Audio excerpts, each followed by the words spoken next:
오늘 말씀의 제목은 하나님을 향한 길이라는 제목으로 말씀을 붙였습니다. 우리가 살아가는 길이 녹록지 않은 순간들이 있습니다. 지금 한 주간에 내렸던 폭우가 1년 연간 강수량까지는 아니어도 절반까지는 준하는 그런 상황이 되어서 싹쓸이 모든 것들을 앗아간 그런 느낌이 있습니다. 그런 삶의 여파, 그런 삶의 과정, 그것이 극단적인 어려움인 경우도 있지만 우리의 삶도 그런 비슷한 경험들을 하게 될 때가 있습니다. 그런 삶에 우리가 어떻게 하면 제정신을 차리고 갈 수가 있을까? 사실 까딱 잘못하면 미끄러질 뻔한 그런 일들, 그런 상황 속에서 그 순간들을 어떻게 잘 보낼 수 있을까? 여러 방법이 있겠지만 우리에게 제일 중요한 것은 외적인 상황이나 조건보다는 우리의 마음의 방향이 어디에 있는가가 가장 중요할 줄로 믿습니다. 그래서 오늘의 설교의 흐름을 이렇게 잡아보았습니다. 오늘 84편의 1절부터 12절의 내용을, 그리고 우리가 우리 한글로 된 말에는 표현이 되지 않은, 번역에는 표현이 되지 않은 원어의 감각을 살려서 구성을 조금 바꿔보았습니다. 1절에서부터 4절까지의 말씀은 우리가 어디를 향하여 가야 되는가를 밝혀주는 그런 말씀입니다. 그 말이 어떤 느낌이냐면 우리가 가야 할 길이 주의 장막, 여호와의 궁정, 주의 제단, 주의 집, 이런 방향성을 보여줍니다. 그러면 저 방향은 어디를 향하는 것인가 라는 생각을 할 수가 있습니다. 설교 전체의 흐름을 보여주시죠. 그리고 그런 길 위에서 유익함은 무엇인가? 요즘에 효능감이라는 표현을 참 많이 쓰더라고요. 우리에게 주는 효과적인 능력, 그런 느낌, 이런 것들이 무엇인가? 그러면 그 길에 생각지도 못한 복, 이런 것들이 열린다. 이런 말씀으로 5절부터 7절의 말씀이 이어집니다. 그 길에서 그런데 어떻게 그 과정에 이르게 되었을까? 저는 8절에서 11절을 그에 대한 과정, 믿음의 고백, 이렇게 생각해 보았습니다. 그것은 성도들에게는 기도, 그리고 하나님의 적절한 응답, 믿음의 고백, 이런 내용들이 거기엔 담겨져 있습니다. 그 모든 것을 통합해 봤을 때 한마디로 퉁쳐서 말할 수 있는 것이 신뢰라는 말로 나타낼 수가 있습니다. 우리가 주를 신뢰한다면, 우리가 주를 신뢰하며 나아간다면 우리에게 어떤 일이 생길 것인가? 어떤 일이 벌어질 것인가? 그 길은 바로 복이 되는 길이다 라고 말씀합니다. 그러면 이제 시작으로 한번 해보겠습니다. 1절에서부터 4절에 장소들이 많이 등장을 합니다. 우리 성경에는 단수와 복수가 표시가 되지 않아서 제가 원어를 살려서 구체적인 뜻을 적어 보았습니다. 1절에 보면 만군의 여호와여 주의 장막이 어찌 그리 사랑스러운지요 라고 시작합니다. 그러면서 성전에 관련된 단어들이 집중하여 나타내는 것은 시편 84편이 순례시임을 나타내는 겁니다. 순례시라는 것은 우리도 순례 기행이라는 것을 요즘도 하지요. 그러면 종교 유적지 또는 예루살렘 이런 데를 방문하게 되죠. 그런 것과 마찬가지로 타지에 살고 있는 순례객들이 그때는 예루살렘 성전을 향해서 나오는 겁니다. 성전을 가면서 부르는 노래가 순례시입니다. 그러면 저거 한 번 봤던 사람들이 주의 장막, 이런 것, 주의 궁정, 주의 제단들, 이런 거에 대해서 노래할 수 있을까요? 전혀 그렇지 않습니다. 그 길은 가본 자들만이 알 수 있는 것이죠. 주의 궁정들, 장막들, 주의 장막들이라고 1절에 말했던 것은 세분화된 모든 부속 건물까지도 일컫는 말입니다.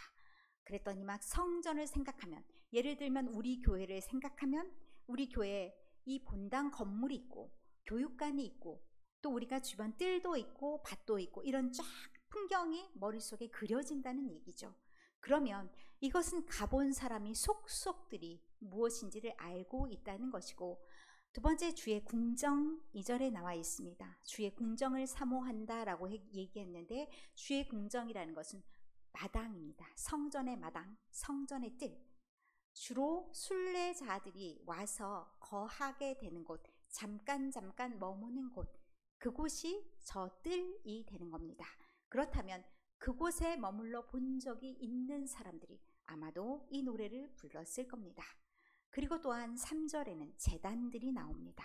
나의 왕 나의 하나님 만군의 여호와여, 주의 제단에서 참새도 제 집을 얻고, 이렇게 말하는데, 제단들 해서 제단을 하나로 보지 않고 고기를 구워서 하나님께 드릴 제단, 제물을 굽는 번제단, 또 분향단, 이런 것들을 지칭하는 겁니다.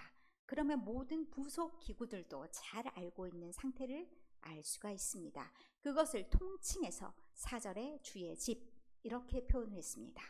그러면 순례객들이 자주 드나들면서 잘 알고 있는 그런 곳, 예루살렘, 성전, 이렇게 말할 수가 있습니다.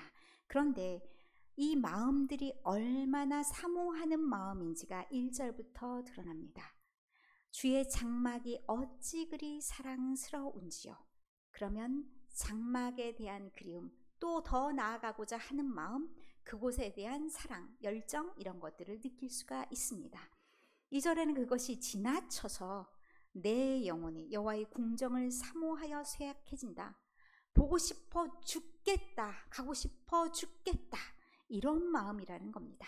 그래서 내 마음과 육체가 살아계신 하나님께 부르짖는다. 하나님, 제가 다시 가고 싶습니다. 다시 가게 해주십시오. 그리고 하나님과의 관계를 또다시 맺는 계기가 된다라는 말씀입니다. 3절에는 나의 왕, 나의 하나님, 만군의 여호와여.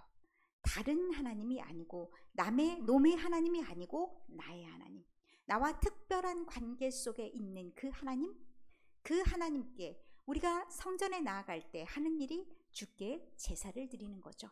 제물을 드리는 거죠. 그러니까 그 다음에 제단이 나오는 겁니다. 내가 가지고 있는 것을 주께 정성껏 드립니다. 주의 제단에 올립니다. 나도 주의 제단에 살고 싶습니다. 이렇게 말하면서 3절에는 참새도 제 집을 얻고 제비도 새끼들 보금자리를 얻었다라고 표현합니다. 원어에는 참새나 제비로 표현된 게 아니라 작은 새, 작고 하찮은 것들, 이렇게 표현이 됩니다. 그런 애들도 성전에서 그렇게 머물 수 있는데, 하물며 인간인 나에게도 기회가 있어야 되지 않겠습니까? 나도 그런 성전에 머무는 기쁨을 갖고 싶습니다. 이것이 3절의 말씀입니다.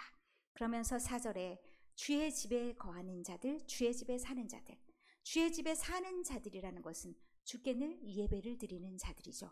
매일, 매주, 매순간 예배를 하는 자들, 그런 사람들이 복이 있다, 너무 부럽다, 그들은 항상 주를 찬송한다, 나도 항상 주를 찬송하면서 그렇게 살고 싶다, 이 마음이 1절부터 4절까지입니다. 그러면 그것이 길이 되어서 이미 머릿속에 다 그려져 있으면서 자주 왕래한 그런 느낌을 갖게 됩니다.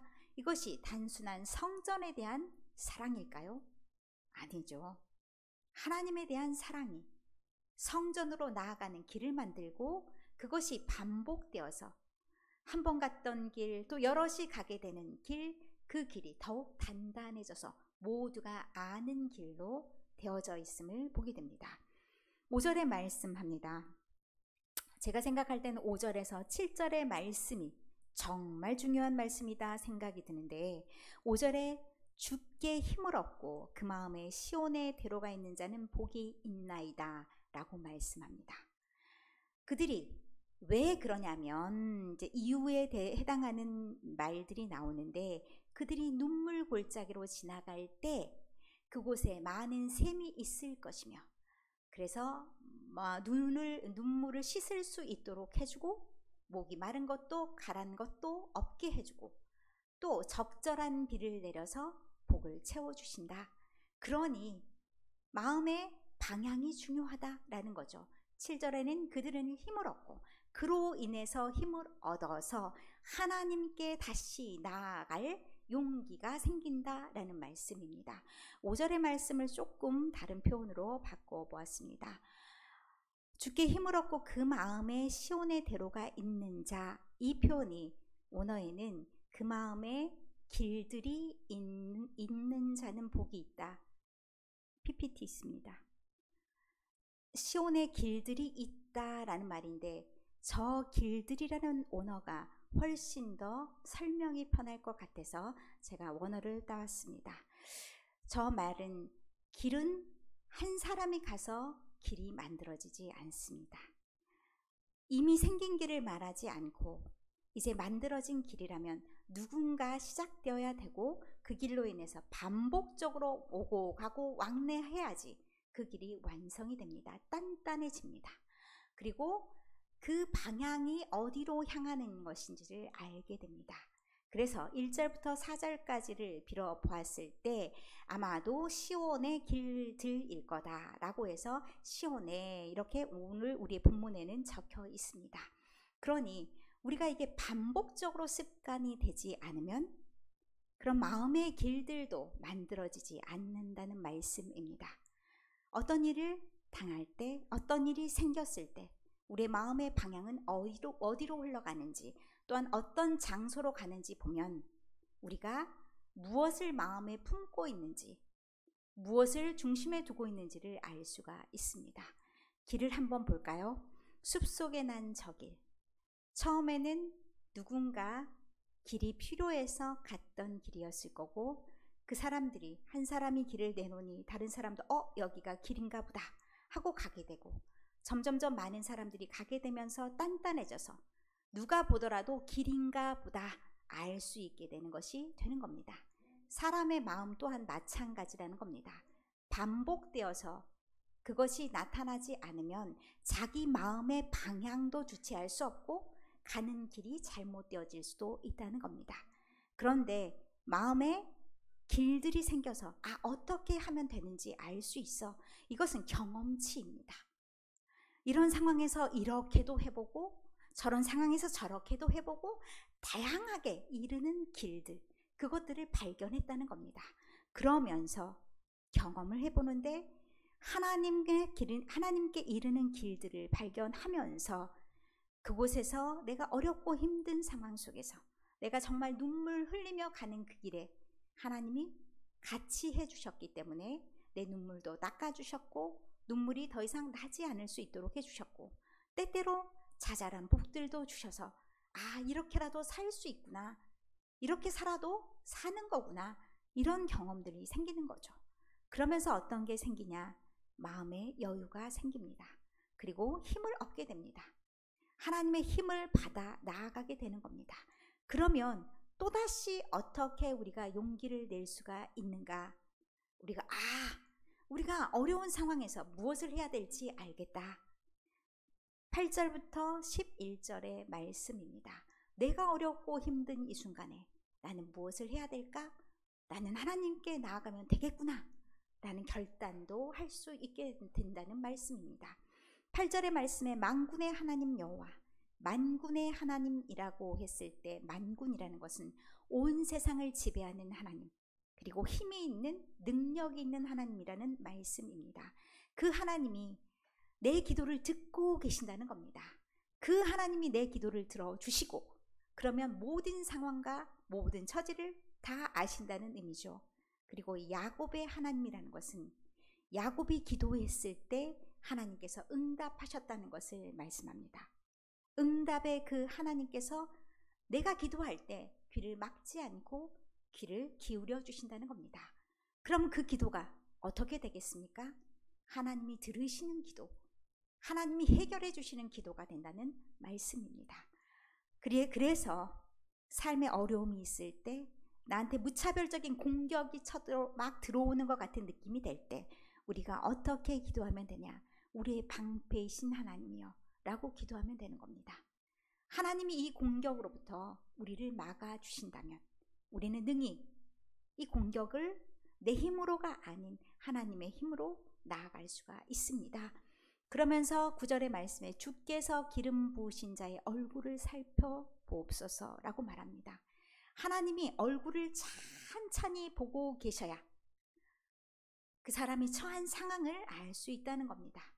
우리가 눈빛만 봐도 알 수 있잖아요. 저 사람이 슬픔이 있는 건지, 걱정이 있는 건지, 기쁜 건지, 이런 것을 알 수 있듯이 하나님께서 우리를 쳐다봐 주셔야 그것들을 다 알 수 있다는 겁니다. 원래는 기름 부으신 자는 왕과 같은 존재들을 말합니다. 그러나 주께서 기름 부으신 자가 왕으로 세워지고 이 이스라엘을 다스리기 때문에 이스라엘 자체, 이스라엘 모든 사람들, 믿는 자들을 나타내기도 한다는 겁니다. 우리의 얼굴을 하나님께서 찬찬히 봐주시고 어디가 아픈가? 어디가 불편한가? 무엇이 곤란한가? 무엇이 힘든가? 이렇게 살펴주시는 은혜가 있다면, 그렇다면 그 삶 자체가 그렇게 나락으로 떨어지진 않는다는 얘기죠. 그래서 고백할 수 있는 겁니다. 무엇이라고 고백하냐면 10절의 말씀에 주의 궁정에서의 한날이 내가 주의 뜰에 머문다 할지라도 나는 그곳에 있는 것이 다른 버젓한 곳, 다른 너무 멋진 곳, 그곳에서 첫날을 머무는 것보다 훨씬 좋습니다. 나는 그냥 그저 그곳에 있는 것 자체가 내게 은혜이고 복입니다 라고 고백할 수 있는 겁니다.